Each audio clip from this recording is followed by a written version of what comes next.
मला वाटतं आपण एक पाहिलं असेल, मगाशी उद्धव साहेबांनी देखील सांगितलं आणि आमचं सगळ्यांचं हेच म्हणणं आहे की निशिकांत दुबे हे काही उत्तर भारत किंवा हिंदी भाषिक लोकांचे रिप्रेझेंटेटिव्ह नाही आहेत, प्रतीक नाही आहेत. ते भाजपचे एक खासदार आहेत. ह्याच्यातून भाजपची जी महाराष्ट्र द्वेष आहे, महाराष्ट्राबद्दल जो मनात त्यांचं विष आहे, द्वेष आहे, तो स्पष्ट होतो. पण दुसऱ्या बाजूला माझी जर माहिती खोटी नसेल, चुकीची नसेल, तर त्याच निशिकांत दुबे यांना बिहारच्या निवडणुकीची जबाबदारी दिलेली आहे. भाजपचं जे प्लेबुक आहे, तोडाफोडा राज्य करा, दोन समाजामध्ये असेल, दोन जातींमध्ये असेल, दोन धर्मांमध्ये असेल, वाद लावा, वाद निर्माण करा आणि स्वतःची पोळी भाजा, हे आता प्रकार सुरू झालेले आहेत. मराठी माणसांनी देखील, महाराष्ट्राने देखील आणि प्रत्येक लोकांनी, मग बिहारचे पण जे लोक असतील त्यांनी पण हे पाहावं की हे भाजपवाले दोन समाजामध्ये कशा आगी लावतात, कसं खोटं बोलतात आणि निवडणूक जिंकायचा प्रयत्न करतात. हे आता स्पष्ट होत चाललेलं आहे की भाजप बिहारमध्ये जिंकू शकत नाही. तिथे निवडणूक आयोगाने आता जे काही रिव्हिजन चालू केलेलं आहे निवडणुकीच्या रोलचं, सुप्रीम कोर्टात मला वाटतं तो विषय आता गेलेला आहे. पण हेच आहे की भांडणं लावायचं, खोटं बोलायचं, काहीतरी भयानक बोलायचं, विष ओकायचं आणि मग निवडणुका जिंकण्याचा प्रयत्न करायचा. हे जे काही भाजपचं राजकारण आहे ते आम्ही चालू देणार नाही. कोणी केले? आता त्यांच्या पक्षात इक्बाल मिर्ची बरोबर ज्यांनी व्यवसाय केला ते त्यांच्या पक्षात आहेत. सलीम कुत्ता यांच्याबरोबर जे नाचले ते त्यांच्या पक्षात आहेत आणि कदाचित दाऊद देखील त्यांच्याच पक्षात असतील. कारण पहलगामचे अतिरेकी गेले कुठे ह्याचं उत्तर मिळालं नाही आहे. कदाचित भाजपमध्येच त्यांनी प्रवेश घेतला असेल आणि भाजप त्यांना कॅबिनेट मंत्री पण बनवू शकतं.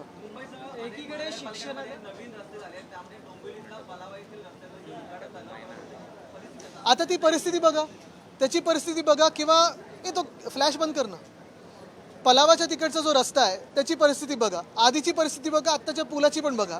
आणि परवाकडे मी ऐकलं जे गद्दार उपमुख्यमंत्री आहेत ते ठाण्यातून कल्याणला जायला पण आता हेलिकॉप्टर वापरायला लागलेत. मला वाटतं राजू पाटीलजींनी ते ट्विट केलं होतं. तर एवढ्या अंतरासाठी स्वतःसाठी हेलिकॉप्टर आहे पण लोकांसाठी खड्डे आहेत. कुठच्या खात्याने हे बनवलेलं आहे? मुंबईचे रस्ते पहा तुम्ही, पुण्याची हाल पहा तुम्ही, संपूर्ण महाराष्ट्रात प्रत्येक रस्ता, समृद्धी हायवे बघा ना तुम्ही, किती बेकार ते खड्डे झाले, त्याच्यावर वरती खालती रस्ता झालेला आहे. 1 किलोमीटर तरी तुम्हाला सपाट दिसतोय का पहा. आणि ह्याच्यात राजकारण जरी बाजूला ठेवलं तरी तुम्ही पाहाल की कुठचाही महामार्ग घ्या मुंबईमध्ये, महाराष्ट्रामध्ये एवढा भयानक केलेला आहे कारण भ्रष्ट नात्याने त्याच्यात पैसे काढलेले आहेत. कर्नाट पूल तयार आहे आमच्या वांद्र्यामध्ये, कलानगरच्या बाजूला जो माहीमकडे पूल जातो तो पण बनवून तयार आहे. पण हे ना मुहूर्त सापडत नाहीये म्हणून यांचं उद्घाटन होत नाहीये. लोकांना त्रास झाला तरी चालेल पण भाजपचा मुहूर्त अचूक असो ही भाजपची भूमिका आहे. एक एक एक एक एक एक करून येतो ना, इथे इथे येतो.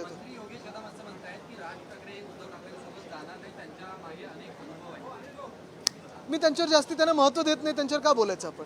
आदित्यजी, एकीकडे शिक्षणाचा गाजावाजा केला जातो, मात्र वर्ध्याच्या लोणसावळी गावामध्ये 12वी मध्ये ऍडमिशन मिळालं नाही. त्यासाठी आर्थिकदृष्ट्या वडील हे शेतकरी असल्यामुळे पैसे नाहीत म्हणून एका विद्यार्थिनीने आत्महत्या केल्याची घटना ही घडलेली आहे. हे जरी असलं तरी माझी माहिती अशी आहे की कृषी मंत्री हे आता कॅनडाच्या दौऱ्यावर चाललेले आहेत. शिक्षण मंत्री शालेय शिक्षणाचे असतील ते मस्तपैकी म्हणजे GRची काडी लावली त्यांनी तिथे. तुम्ही बघता दुसरीकडे 11वीचा प्रवेश, सगळा घोळ आणि घोटाळा आहे. सगळं काही होत असताना देखील कोणी याच्यावर बोलायला तयार नाही आहे. आणि प्रश्न असाच पडतो मग, कर्जमाफीचा विषय असो, पीक विम्याचा विषय असो, मदतीचा विषय असो, शेतकरी 750 शेतकरी प्रत्येक आपण पाहतोय आत्तापर्यंत 3 महिन्यामध्ये आत्महत्या झालेली आहे. पण जे सत्ताधारी आहेत अशा मस्तीत फिरत आहेत आणि सांगतात की तुमचा बाप खरा हाच आणि तोच आहे. मुळात नम्रतेने जे फिरायला पाहिजेत, लोकांची काम केली पाहिजेत. 200 आमदारांचं सरकार असून पण जर हे हाल असतील तर मग काय करायचं.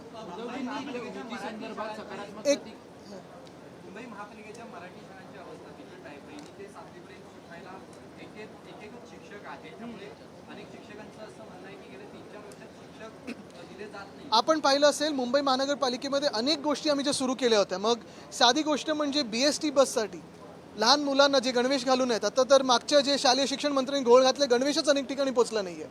पण हात दाखवा बस थांबवा, त्याच्यात तुम्ही मोफत प्रवास करू शकत होतात. ॲस्ट्रॉनॉमीचे आम्ही जे काही सुरू केलं होतं, थोडं एक स्पोर्ट्ससाठी करत होतो. प्रत्येक भाषेसाठी तिथे आपण पाहताय मराठी मुंबई महानगरपालिकेत 8 भाषांमध्ये 3.25 लाख विद्यार्थी अनेक वर्ष शिकत आहेत. पण आता परत ह्या सरकारच्या दुर्लक्षामुळे तो दर्जा पडतोय की काय ही भीती वाटायला लागलेली आहे.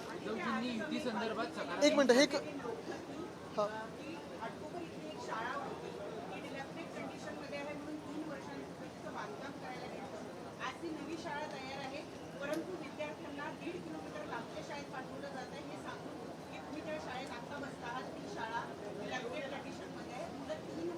आणि पुढचं पाऊल हे करतील की ते ती शाळा प्रायव्हेटाईज करतील. म्हणूनच आज पालकांनी आणि विद्यार्थ्यांनी बेंच उचलून नवीन शाळेमध्ये नेऊन ठेवले आणि आता ते नवीन शाळेतच बसणार असा त्यांचा आग्रह आहे. परंतु त्यांनी मुंबई महानगरपालिकेच्या शाळेमध्ये घुसून हा सगळा प्रकार केलेला असल्यामुळे त्यांच्यावर कारवाई होण्याची सुद्धा शक्यता आहे. आपली काय भूमिका? कारवाईच त्यांच्यावर झाली तर हे सगळे बेंच घेऊन आम्ही मुंबई महानगरपालिकेच्या आयुक्ताच्या ऑफिसमध्ये बसू. कारण दुर्दैव हेच आणि मी हेच सांगतो सतत की एखादी पिढी घडवायची असेल आपल्याला तर शाळेंवर जास्तीत जास्त लक्ष केंद्रित करणं गरजेचं आहे. काही शाळा जुन्या झाल्या असतात, डिलॅपिडेट असतात, रिपेअर चालू असतं. एका रात्रीत हे काही सगळं बदलू नाही शकत, पण प्रयत्न तर झाले पाहिजेत. आणि आता आपण पाहतोय की साधारणपणे मुंबई महानगरपालिका ज्याची 92,000 कोटीचे सरप्लस होते, प्रत्येक प्रोजेक्टला ते लिंक्ड होते. परिस्थिती अशी आहे की आज जर हेच सगळं कारभार जिथे नगरसेवक नाहीत, जिथे कुठच्याही कमिट्या नाहीत, जिथे लोकातून निवडून आले प्रतिनिधी नाहीत, जिथे महापौर नाही आहे, जर परिस्थिती अशीच राहिली तर पुढच्या 6 महिन्यामध्ये कर्मचाऱ्यांना पगार देण्यासाठी मुंबई महानगरपालिकेकडे पैसे नसणार. आणि हे सगळं पाप गेल्या 2-2.5 वर्षातलं भ्रष्टनाथ मिंदेंचं सरकार आणि हे भाजपचं सरकार आहे.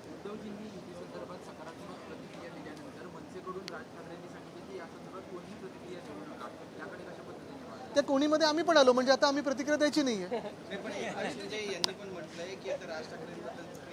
अरे आत्ताच बोललो ना प्रतिक्रिया देऊ नका, तर त्यांच्यावर पण लागू आहे. हिंदी में 2-3 सवाल है. जिस तरीके से तारिक अनवर का आदेश बयान दिया हुआ है कि मनसे शामिल नहीं है हमारे साथ, मनसे को लेकर वो अलग करते हैं. किसने कहा? तारिक अनवर जो कांग्रेस के सांसद हैं. देखिए अभी ये सारा जो इशू है फिर गठबंधन का हो, महाविकास आघाड़ी का हो, मुझे लगता है अभी बात यही है कि शिवसेना उद्धव बाला साहब ठाकरे पार्टी हो या फिर मनसे हो या बहुत सारी जो पार्टी हमारे साथ में आई वो इंडिया अलायंस की नहीं, बहुत सारी, फिर उसमें कम्युनिस्ट पार्टीज़ भी थी, फिर वो जो समिति थी, वो सारे लोग जो आए वो महाराष्ट्र में पहली की कक्षा के विद्यार्थियों पे तीसरी भाषा की सख्ती के खिलाफ आए. और यही हमारा विषय है. और आगे जाके अभी आज महाराष्ट्र में जो सेंटिमेंट है, 2 भाई एक साथ आने के लिए जो आपने देखा उत्साह है, जोश है, जल्लोश है, उसे भी कैसे कायम किया जाए, इसी पे भी सोच विचार मंच हो रहा है. निशिकांत दुबे जो बयान देते खास चुनौती देते हैं आप लोगों को जाके उर्दू भाषा को आप मराठी बोलकर दिख पाइए. मैंने यही कहा अभी मराठी में कि निशिकांत दुबे ये ना उत्तर प्रदेश के, ना बिहार के, ना उत्तर भारत के कोई प्रतीक है. वो ना किसी भी हिंदी भाषा के प्रतीक बन सकते किसी एंगल से. वो अगर किसी के रिप्रेजेंटेटिव हो तो वो सिर्फ भाजपा के रिप्रेजेंटेटिव है. और भाजपा के जो आज की विचारधारा है, जो गंदी विचारधारा है, जो कहती है तोड़ो फोड़ो राज करो, उसी के प्रतीक है. उनके मन में जितना जहर है, जितना पाप है, जितना द्वेष महाराष्ट्र के प्रति है, उतना द्वेष जो एंटी महाराष्ट्र बीजेपी है उसी का वो प्रतीक बनते हैं. लेकिन आज भी महाराष्ट्र में आप देखें तो उत्तर हो, दक्षिण हो, पूरे देश से बहुत सारे लोग यहाँ रहते हैं जो सुख में काम करते हैं. और आपको याद भी ये दिलाना चाहता हूँ कि जब कोविड का समय था तब शायद इस देश में एक में वो मुख्यमंत्री थे उद्धव जी, जिन्होंने कहा था आप महाराष्ट्र में रहिए, ना कि आप चलते अपने गांव जाइए, कि आप भी हमारे हो. हमारा झगड़ा जो है ना हिंदी से है ना किसी समाज से है, हमारा झगड़ा सरकार से है और रहेगा जब तक वो सख्ती हम पे करते रहेंगे. सख्ती के खिलाफ हम लड़ते आए. रही बात निशिकांत दुबे की, मैं जो समझता हूँ उनको बिहार राज्य के चुनाव का जिम्मेदारी दी है. और यही बात है, भाजपा जहाँ जहाँ हारने लगती है तो एक तो हिंदू मुस्लिम पे बात करती है या हिंदू में जाति पे बात करती है, 2 समाज में बात करती है, तोड़ो फोड़ो राज करो. मैं सारे अपने कार्यकर्ताओं से, सारे महाराष्ट्र से कहूँगा, गुस्सा हमें भी आया है, घृणा इस बात से हमें भी है जिसे उन्होंने बयान किया है, लेकिन ये बयान बहुत सोच समझ के किया है. राजनीतिक बयान है, ये सामाजिक बयान नहीं है. तो हमें राजनीति का उत्तर राजनीति से ही देना होगा और बिहार में परिवर्तन आएगा. तेजस्वी शायद जीतेंगे, इसी डर से दुबे जी बात कर रहे हैं. वैसे अगर देखा जाए तो हमारे आनंद दुबे तो महाराष्ट्र में रहते हुए चला मराठी शिकूया करते हैं ना. आता isakal.com आहे देशातील नंबर 1 ची मराठी न्यूज वेबसाईट. प्रत्येक अपडेटसाठी isakal.com ला नक्की भेट द्या.